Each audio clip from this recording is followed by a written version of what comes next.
Crime Watch Daily. They battled it out on a court TV show. She threw the ring down 9 floors. Hours later, she suddenly disappeared. He's the prime suspect.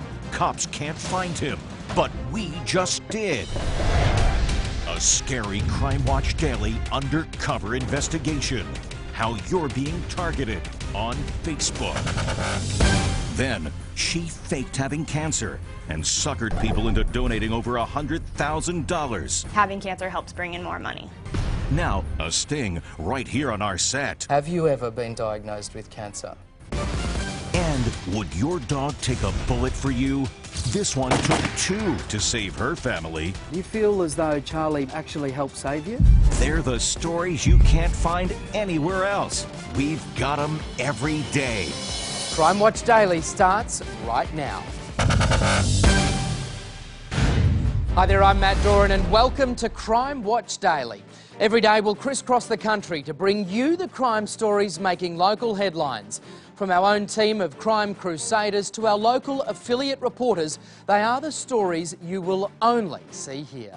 America just can't get enough of TV court shows, but if you ever wondered if those cases are real, Andrea Isom's here with the all-too-scary proof. Andrea, what have you found? Matt, it's scary, all right. Here's what we got here. We've got a mother. She goes on the people's court to battle her fiancé, and then she suddenly disappears. Now, police in Orlando, Florida say he is their prime suspect, and this guy, he's got a history of violence. A mother's anguish over her missing daughter. I believe he took Michelle's life. He knows where she is. The prime suspect on the run from the law, tracked down by Crime Watch Daily. It's the unsolved mystery that started on a court TV show when Michelle Parker and her then fiancé, Dale Smith Jr., faced off over a $5,000 ring she tossed over a balcony. She threw the ring down 9 floors. Did their TV showdown lead to murder? Just after the show, Michelle vanished. Her Humvee caught on a traffic camera less than a mile from where it was later found abandoned. Michelle's phone discovered at the bottom of a lake just miles away from Dale Smith's home. We are officially naming Dale Smith as the primary suspect in the disappearance of Michelle Parker. Did you kill her? Do you have any idea where she is? Where's Michelle? This video outside court shows Smith's tendency toward aggression. He shoves the news cameraman. Smith has a long police record, countless cases of drug possession and domestic violence. Smith was even kicked out of the Marines. And get this, his first wife died mysteriously. Cops don't have the evidence to charge Smith, but her mom, Yvonne, has no doubt he did it. You know what it's like to look in a dumpster? As a mom for my daughter's body, I'm going through train tracks, I'm going through dumps. Have you seen her? This is my daughter. Have you seen her? This is my daughter. What do you think happened? I think something just went wrong that day, and he knows. He snapped. Possibly. Absolutely. He did snap. After Michelle vanished, Dale fled the state with their twins. Cops have no idea where he is, but I tracked him down to this house in a small town in Tennessee. There it is. There's activity, there's children, there's noise, you hear it. I know somebody's in there. I wanted to get Smith's side of the story, but he wouldn't answer the door. He even called the cops on us. I really think we shot them. The next time Smith shows up in a courtroom, Michelle's family prays it's for murder. One day, the truth will come out. And Crime Watch Daily will be there. Now, to the growing trend of cyber terror, we've seen the disturbing headlines. Taylor Swift stalked online. 5-year-old Disney star Mia Tallarico received death threats on Instagram. Now, you may not know it, but every time you check in on sites like Facebook, you're putting yourself in serious danger. Jason Matera has an undercover investigation to help protect you. Symphony Diaz? Yeah. No way, Jason! We met at the Wranglers hockey game. You were with Brad? He's your boyfriend, right? Yeah. How do we know Symphony Diaz? We don't. But thanks to Facebook and Foursquare, we know everything about her, including where she lives. A realization that quickly freaks her out. I'm gonna go to the bathroom. I'm Jason Matera with Crime Watch Daily. Hi. As As soon as you check in on social media and pinpoint your exact location, you turn into an instant target thanks to your digital trail. That was creepy. I'm like shaking right now. We set up a sting in Vegas where people usually go to disappear. We watched for people checking in on Foursquare at Buco de Beppo restaurant. Then technology expert Tom Holt checked them out. It took us no time to find out Symphony likely lives alone in an apartment and watches TV by herself at night. A quick check of the metadata attached to her online photos and voila, we can get right to her front door. It's not only me, I have my family at home. Tom's takeaways to cut your risk by 80%. Change your privacy settings. They matter. Don't friend anyone you don't know. And don't check in at or near your home. Because the next time a stranger comes up to you, Angela. Yes. Jason, you remember me? he might not be from Crime Watch Daily. Now to a segment we like to call our Crime Watch Sting. It's about a young woman named Cache who says she battled cancer and whose moving story triggered a flood of generous donations. The problem, it appears her story is one giant lie. This is the face of a con artist. Cache Arrington says she was diagnosed with cancer 5 years ago. I'll never forget the day because it was Friday the 13th. Since then, dozens of charities and scores of donors have given her over $100,000. Having cancer helps bring in more money. Like, if you were to take a stranger and say, I need you to donate for the Leukemia and Lymphoma Society, well, they're not going to be as more inclined to donate as if you said, I have cancer right now. We checked with the American Medical Association, and some of her doctors don't even exist. We even found the training manual she used to create her phony diagnosis, right down to the exact surnames of the surgeon and pathologist she copied onto her homemade document. Cache's been siphoning away over $100,000 from patients actually battling for their lives. Today, we invited Cache to a fictitious show to share her survivor story. The question is whether she'll carry on her charade or finally come clean.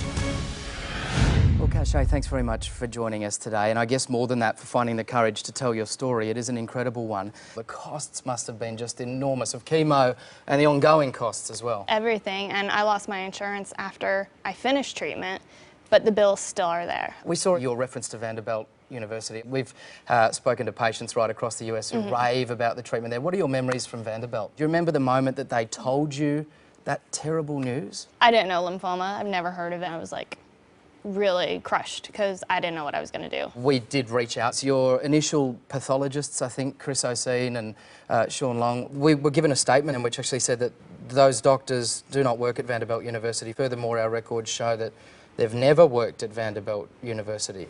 How would you explain that? I think just because they're the actual pathologist, like my oncologist is at Vanderbilt, but they're there. You might be able to have a look at this and help explain it for us. This is your initial report here on the left, of course, given by surgeon Sean Long and pathologist Chris Oseen. On the right side is a training manual for Vanderbilt University. So Dr. So Long, and down the bottom on the pathologist Dr. Mike Oseen, which you'll notice there's some similarities to your diagnosing doctors. How would you explain that? I couldn't tell you. Is it a striking coincidence? Yeah, I don't know. I've never met the pathologists themselves. I would like you to level with me, and more importantly, with the people who have donated to your cause. Have you ever been diagnosed with cancer? Yes. You have been diagnosed with cancer? Yes. Cache, I've asked you to level with me. I'd like to level with you. You're on a show called Crime Watch Daily, and we believe there has been forgery, there has been falsification of documents. Beyond that, there's been fraud. This is your chance to level with the people who have donated to your cause. What do you say to them? There's nothing to level with. Your own family and several top oncologists right throughout the USA claim that there are glaring inconsistencies in your medical reports, and notwithstanding, there are fictitious names on your diagnosis report. How would you explain that? Lies. Lies on behalf of who, Cache? My parents. You think your parents doctored that report? Absolutely. No, I'm saying, no, not the doctors. I'm saying my parents. I do not talk to my parents. Well, let's leave your parents aside for a moment. We spoke with 4 top oncologists throughout the US, and they'd say that there is some significant errors in your statement. How would you explain that? I want to know what. How do you explain this? Your diagnosis report in 2009 was actually on a letterhead which Vanderbilt University says wasn't even created until 2010. No, I'm done with this. We're done. Fantastic, thank you. All right, we'll take a break. No, turn the cameras off. Cachet's done with our questions, but we have plenty more answers. Online right now, the behind-the-scenes story, plus the police hotline if you've been conned by Cachet and want to help in her prosecution. That's all at crimewatchdaily.com. Well, not all crime stories have a bad ending. In fact, sometimes they can make you smile. Today, Crime Watch Daily has the story of a true hero who saved a family. Her name is Charlie, and she's a dog. Good afternoon. I understand you're the owner of a pretty special dog, is that right? That's correct. It's a family's biggest fear. In the middle of the night, while the Casillas slept inside their Los Angeles home, armed intruders tried to break in. They've come in through the driveway section, is that right? That's correct. It was Charlie and her canine companion Shakespeare to the rescue. The four-legged superheroes chased the intruders away from the house and out into the street, but unfortunately right into the line of fire. Charlie was shot twice trying to protect her family. And whereabouts was Charlie shot? The front leg and the back. I just tried to touch her and talk to her. She's gonna be all right. You're gonna be all right. Charlie got surgery, a paw was lost, but a furry friend was saved. Can I meet Charlie? Of course. Hello. How are you? How are you, boys? Yeah. This is one brave dog you've got yourselves here. How hard was that for you? I was heartbroken seeing my dog like that, but she had to take the bullet for us. So she's a pretty special animal. Yeah, she really is. We love you, Charlie. And with good reason too. Charlie is one brave dog. Well, as we say our goodbye, our Crime Watch Daily poll. The question, who is the most clueless criminal of the day? I'm Matt Doran. We'll see you next time.